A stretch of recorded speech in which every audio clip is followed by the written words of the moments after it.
Hello, beautiful people all across the world. Everybody.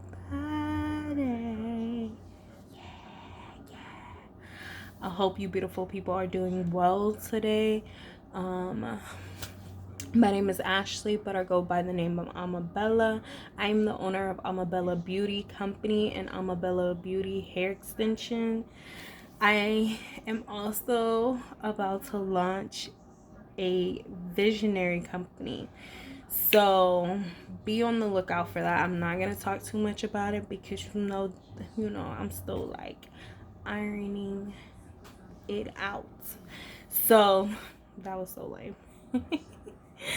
But yeah, be prepared. I'm pretty cheesy, corny, you know. That's just who I am. But I wanted to come to you guys today to talk about some myths that has been lingering around, and I really want to hone in on like one in particular. And the myth is you want to quit your 9 to 5 to work for a rude. You want to quit your 9 to 5 because you want to work for yourself and be an entrepreneur. And that is much easier to be an entrepreneur than it is to be in 9 to 5. Let's just debunk that altogether. Okay. I will let you know, I work a 9 to 5 as well as I own a business, and I'm considered to be a solopreneur because I don't have any employees. I'm still going on my entrepreneur journey, but I'm pretty much wearing all the hats, girl. So, yeah, I also work a 9 to 5. I've been working this 9 to 5 in corporate America for about 7 to 8 years. Well, we're coming up on 8 years. And yeah, I gave myself 10 years and then I was gonna retire.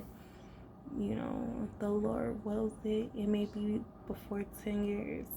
But one thing I have learned, and I've always like never could understand, like owning a business is hard. Like I'm talking about, it's so hard. And not to mention, like, we are taught as people to work for others. We're never taught to be creative and be our own person and how to own a business and what are the skills and the set. And there's no roadmap. There's no guidance to it. You know what I mean? So it's definitely hard. And but just starting like with the fact that we are taught to work for someone. Since the beginning of time, schooling has always prepped us to be in a set flow. We wake up early in the morning, we go to school, we sit in that school for however long, and then we go home. And then we start our lives. When you're an entrepreneur, sis, you can never turn off your business. Especially if you're selling products. You can have like operating hours where you tell people, like on a customer service level, from 8 to 4:30 you can contact me, or like from 12 to 4 you can contact me on a customer service level. But as far as like on a like anything else, like if you get an order at 2 o'clock in the morning, I mean, I hope you're sleeping at 2 in the morning, but say you're up, you're hustling, you're grinding, you're doing some other stuff for your business, you get a fluctuation of like orders at 2 o'clock in the morning, but then you have so much to do the next day. You like literally have it mapped out, and so you don't even know when you'll be able to get to those orders. So the crazy thing is, like, if people don't have shipping numbers and like shipping and tracking numbers in like 5 minutes, they instantly want to think something is a scam. Even though most people have a 3 to 5 business days, they just want a shipping number immediately so they can track a package that they just ordered like 3 minutes ago. Bruh. It's, you know what I'm saying? So if you're an entrepreneur, you're excited, you're at the beginning, you may stop what you're doing and start shipping out orders. Well, not shipping, but start like packing orders, getting people their shipping number, because you know, like, if you don't, you're gonna get the harassing emails. People gonna have little subs in the morning, and it's just gonna be a bunch of chaos. You know what I'm saying? So that's one thing. The having a 9 to 5 gives you the luxury of going into someone's job, working to the best of your ability. Hopefully you're exceeding or you're on track at minimum, and then walking out of them people's job, and that's it. You choose to stress about it afterwards, but you technically don't have to, sis. You could just always leave that where it's at. Even though I know from personal experience, you can't. Some jobs are just high stressful and you cannot, and some jobs are just full of drama, partially that you participate in, sis or bro. But you know, I get sometimes it's hard to turn off work, but for the most part, if you work a 9 to 5 and you're being paid hourly, then you can shut out. You're no longer responsible for that job outside of your work hours. Now, if you are salary, it may be a little bit different. You may kill yourself a little bit, sis, but for the most part, 9 to 5s give you the luxury of being able to do what you have to do and then leave and have the rest of your day, whereas entrepreneurship does not. The next thing is, on your entrepreneur journey, unless you have been saving, and you have been like planning out this thing for like years and years and years before launching it, 9 times out of 10 it's just you. And if you have a spouse, it's you and the spouse. And if you got kids, then you make your kids work for you. You know what I'm saying? Minus like, y'all don't be paying y'all kids, even though you could pay your kid at age 12 under your LLC and it'll be tax-free money. But you ain't hear that from me, because I ain't know, you know what I'm saying? But I'm just saying, research it. But you know, you pretty much are by yourself. If it's just you, sis, like it's literally just me, sis, you're going to be the photographer, you're going to be the web designer, you're going to be the graphic designer, you're going to be the social media rep, you're going to be the customer service rep, you're going to be the the person on the phone, the customer service rep on the phones. You're going to be the shipper, you're going to be the driver. Like, you're gonna be everything. You're going to be, did I say photographer? If I did, girl, you're gonna be the photographer. Not to mention, you're gonna be the person who has to sort out pieces if you're picking out clothing, the person who's going to you know, just do so much. And so it's like you wear so many hats, whereas in a 9 to 5, like, at best you may be doing your work, someone else's work, and that's like maximum. Stop being rude. But yeah, like, that's at max. Another thing I feel like, you know, with the 9 to 5 that you kind of have the luxury is, with the 9 to 5 you have a steady paycheck. As an entrepreneur, there's seasons of droughts, and you have to like go through them first and then prepare afterwards. There's days where if you do services, you may make $10,000 or $3,000 or your highest whatever dollar, and then the next day you may have $0 to your name, or one week you may make over like 4, 5 to 10 to 15, 20, however much your services cost. You may be booked and busy, and then the following week all you get is cancellations, and now you're looking like, what the heck? So just be mindful, like, although I know paychecks aren't there to get y'all rich, it's still consistent. Like, I'm so grateful that I have a paycheck, because my paycheck literally sometimes fronts my business. You know what I mean? Like, if I need to purchase a bunch of inventory of hair, and like I haven't made money off of the, like, I still got inventory sitting, then I pull from, thank the Lord, my bank, and that's due to my 9 to 5. So I just feel like, moving forward, shifting, I've already listed like a couple of things as to why, like, I don't think entrepreneurship is easier than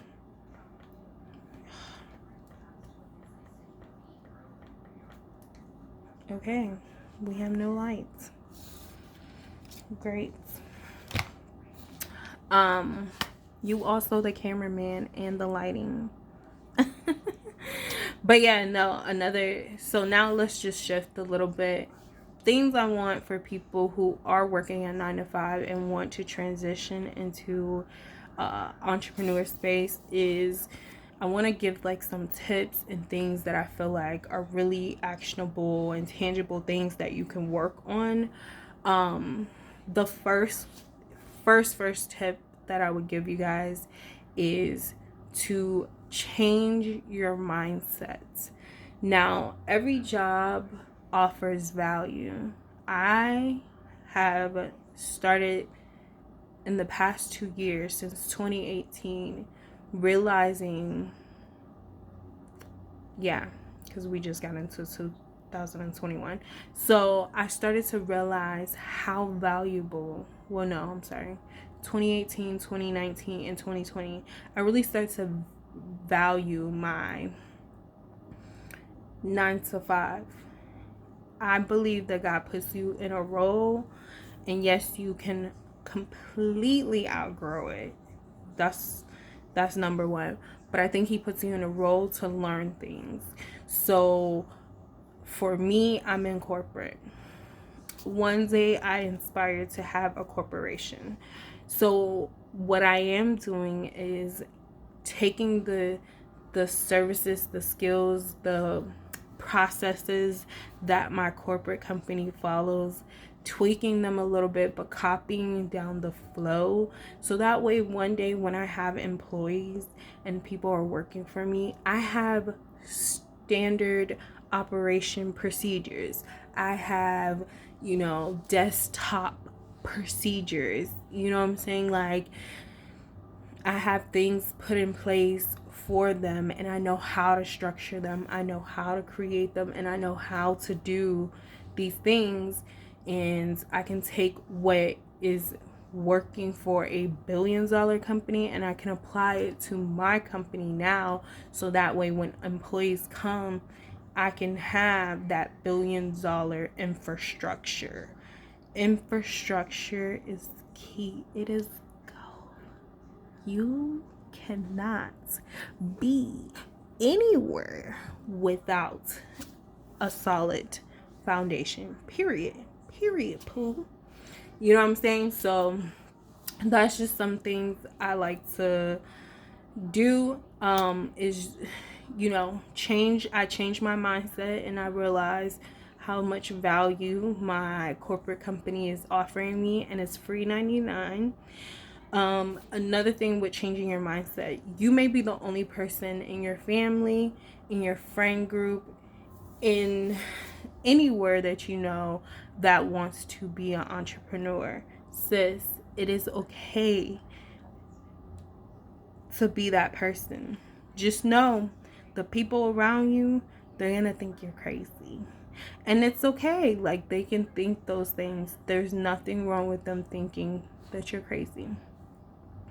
What you need to do is not lean on them or try to convince them, because they're going to need to see you making money at being your own boss. They're going to need to watch you come up, and they're going to have to make the decision on their own. Trust me, I've learned from personal experience. I've been telling my family since I can remember that we don't need to work for nobody. We just need to have our own business. And everybody's like, yeah, no, I like my little paychecks every 2 weeks, sis. You calm down. So, yeah, that's just like one of the things that I feel like once I realized that, I gave my family grace. I wasn't mad that they didn't want to come behind and work for me, or I wasn't mad that they didn't want to start a business. I was just like, okay, I gotta get to the level of success where they realize, like, where they think in their head that this is easy, and then I show them how to do it. And it won't be easy, but you know, you can just make it look easy, and people like that. So yeah, so that's another thing. Now, what can you do in this process? You can, if you have no money, you can turn to social media. You're already trying to build your presence on social media. You already have dreams. So surround yourself on social media around people who do the same thing you do. And then choose complementary things and connect with those same people. So for me, I do hair. I connect with hairstylists. I connect with makeup artists. I connect with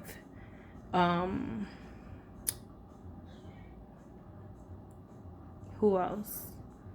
Like lash technicians. I connect with people.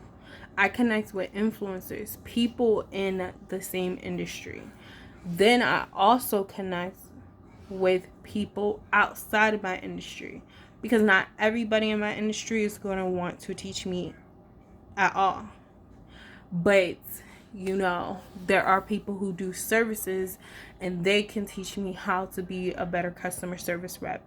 They can teach me how to create a better infrastructure. So I use other industries, service-based industry leaders, and those are the people I connect with as well. When I say connect, I'm not saying you guys are necessarily best friends, but I make sure I comment. I make sure I soak up all the free information. And if I need to, I may like take a course or something that is not related to my industry. With hair, it's kind of hard. There's not really too many people who is giving out like a lot of gems, but I mean, like, you got enough people out there, and you just latch onto them, sis. And even if they don't personally talk to you, it's okay. Next tip will be, so we said change our mindsets, and there's some ways that we can do it. So the first thing we said was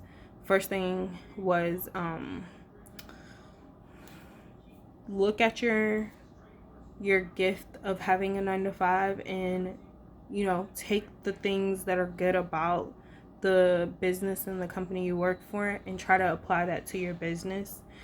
And then because there's always some good. And then also, you know, surround yourself, whether it be social media, whether it be like, say you take a class or something, around people who are in your industry, and connect with them and build relationships with them. So after you change your mindset, sis, and you're now appreciating it, the next thing that you need to do is,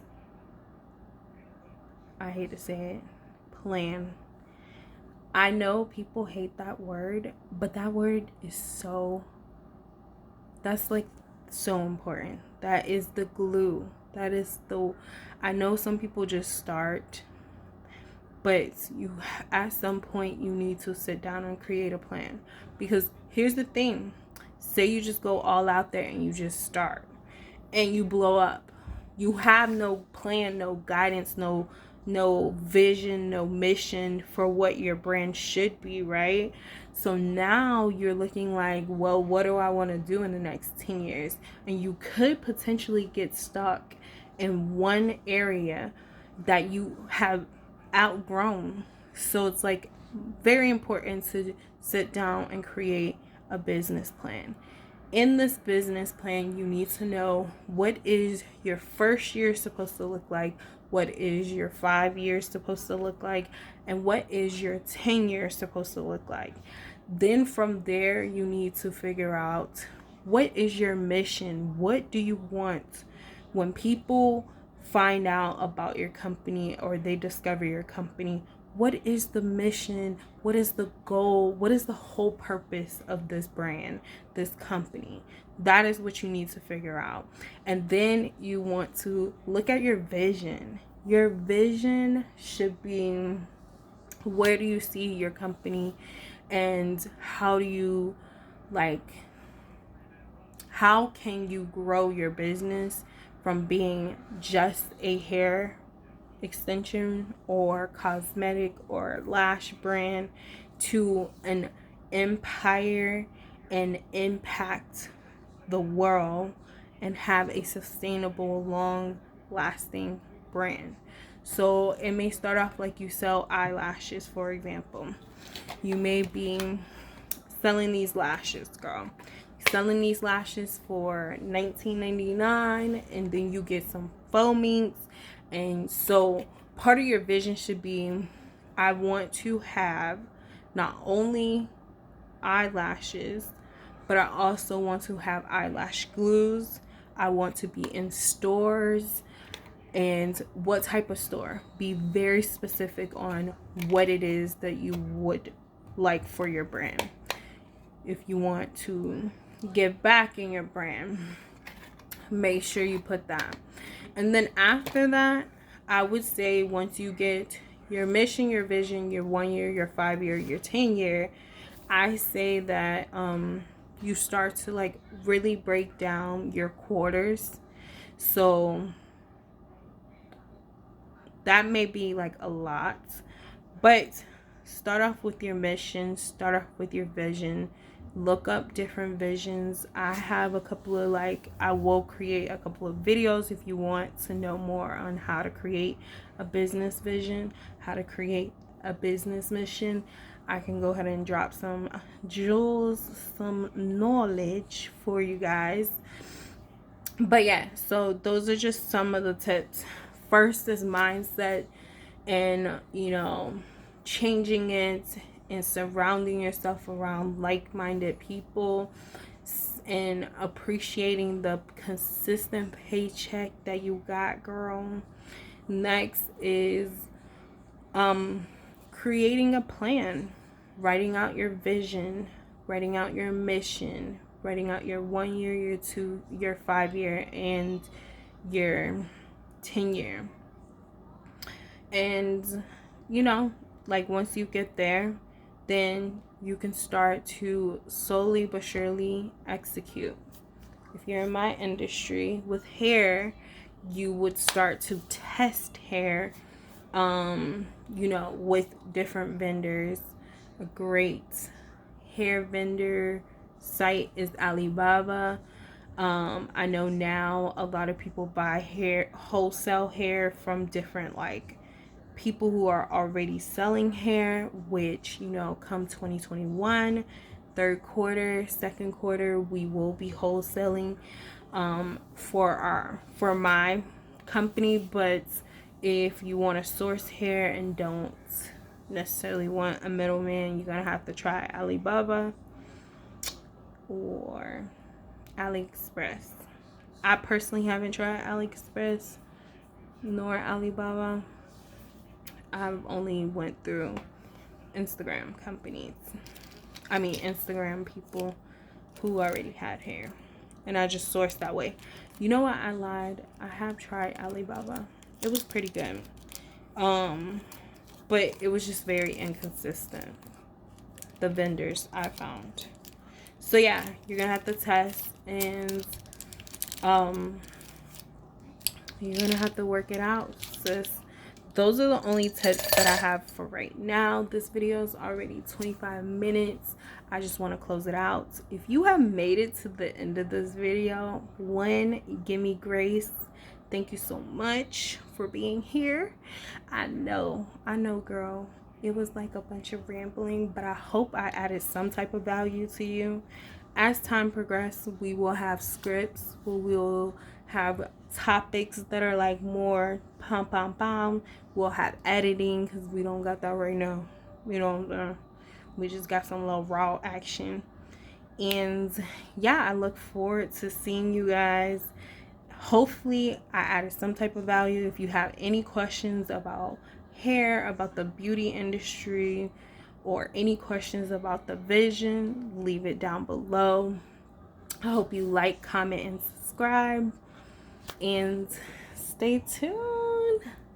You guys have a wonderful night or day, depending on what time you're seeing this, and thank you so much. Bye.